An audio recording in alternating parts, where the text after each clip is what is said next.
Hi friends, welcome to Kavita's Kitchen. இன்னைக்கு நம்ம கிச்சன்ல ஒரு மீல் மேக்கர் கட்லெட் தான் செய்ய போறோம். வாங்க இப்போ இந்த கட்லெட் எப்படி செய்யறதுன்னு பார்க்கலாம். கட்லெட் செய்யறதுக்கு மீல் மேக்கர் நான் 1 கப் அளவு எடுத்து நல்லா ஹாட் வாட்டர்ல நல்லா ஊற வச்சுட்டு தண்ணி எல்லாம் வடிச்சிட்டு மிக்ஸி ஜார்ல இந்த மாதிரி நல்லா ஃபைனா நான் அரைச்சு எடுத்திருக்கேன். நீங்க எந்த அளவுக்கு ஃபைனா அரைக்க முடியுமோ அந்த அளவுக்கு ஃபைனா அரைச்சுக்கோங்க. இப்போ இதை நம்ம ஒரு மிக்சிங் பவுலுக்கு மாத்திக்கிடலாம். இப்போ ஒரு மிக்சிங் பவுல்ல நம்ம அரைச்சு ரெடியா எடுத்து வச்சிருந்த பாருங்க மீல் மேக்கர் அதை சேர்த்துக்கலாம். இப்போ இது கூடவே நம்ம பொடியா நறுக்கின ஒரு மீடியம் சைஸ் பெரிய வெங்காயத்தை சேர்த்துக்கிடலாம். இப்போ இது கூடவே ஒரு 1/2 டீஸ்பூன் அளவுக்கு சோம்பு சேர்த்துக்கோங்க. அதுக்கப்புறமா பொடியா நறுக்கின மல்லி இலை சேர்த்துக்கோங்க. இதுல நம்ம 1 டீஸ்பூன் அளவுக்கு இஞ்சி பூண்டு பேஸ்ட் சேர்த்துக்கலாம். அதுக்கப்புறமா இதுல ஃபுல்லா நம்ம மசால் பொடி எல்லாம் ஆட் பண்ணிக்கலாம். நான் இன்னைக்கு ஒரு 1/4 டீஸ்பூன் அளவுக்கு மஞ்சள் தூள் சேர்த்திருக்கேன். கூடவே இதுலயே நம்ம நல்ல காரத்துக்கு 1 டீஸ்பூன் அளவுக்கு நான் மிளகாய் தூள் சேர்த்திருக்கேன். உங்களுக்கு எந்த அளவுக்கு காரம் வேணுமோ நீங்க அந்த அளவுக்கு சேர்த்துக்கிடலாம். அதே போல 1 டீஸ்பூன் அளவுக்கு மல்லிப்பொடி சேர்த்துக்கிறேங்க. கூடவே ஒரு 1/2 டீஸ்பூன் அளவுக்கு நம்ம கரம் மசாலா சேர்த்துக்கிடலாம். இப்போ இந்த கட்லெட்டுக்கு தேவையான அளவு நம்ம உப்பு சேர்த்துக்கிடலாம். இது எல்லாத்தையும் நல்லா நம்ம மிக்ஸ் பண்ணிக்கலாம். நம்ம தண்ணியை நல்லா ஒட்டுக்க வடிச்சிட்டு தான் நம்ம மிக்ஸி ஜார்ல நல்லா ஃபைனா அரைக்கணும்.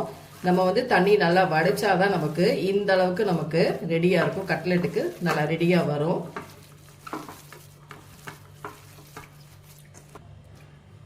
இப்ப இதுலயே ஒரு 2 டீஸ்பூன் அளவுக்கு மைதா சேர்த்துக்கலாம். மைதா எதுக்காக சேர்க்கிறோம்னா இந்த கட்லெட் நமக்கு நல்லா கிறிஸ்பியா நல்லா பைண்டிங் ஆயிட்டு வரும். கூடவே 1 டீஸ்பூன் அளவுக்கு அரிசி மாவு சேர்த்துக்கலாம். நீங்க அரிசி மாவுக்கு பதிலா கார்ன் மாவு கூட சேர்த்துக்கலாம். அரிசி மாவு சேர்த்தா இன்னும் நமக்கு நல்லா கிறிஸ்பியா வரும். அதுக்காக தான் இப்ப இது எல்லாத்தையும் மறுபடியும் நல்லா அந்த மாவு மசால் பொடி எல்லாமே நல்லா மிக்ஸ் ஆகணும்.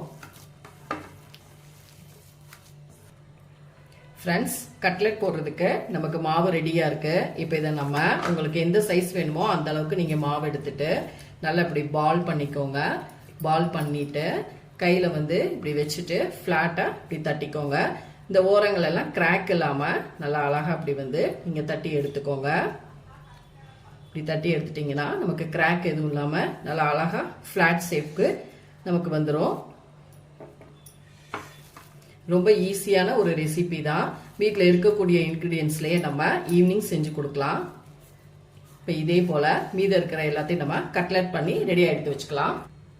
இப்போ நமக்கு கட்லெட் ரெடியா இருக்கு. அதே போல எண்ணெய் நமக்கு ரெடியா இருக்கு. இப்போ லோ ஃப்ளேம்ல வச்சுட்டு நம்ம ஒன்று ஒன்றா உள்ள சேர்த்துடலாம்.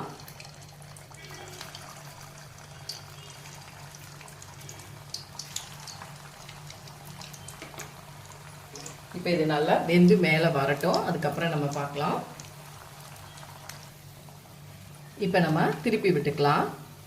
பார்க்கும் பொழுதே உங்களுக்கு தெரியும் நல்லா சூப்பரா கலர்ஃபுல்லா வந்திருக்கு.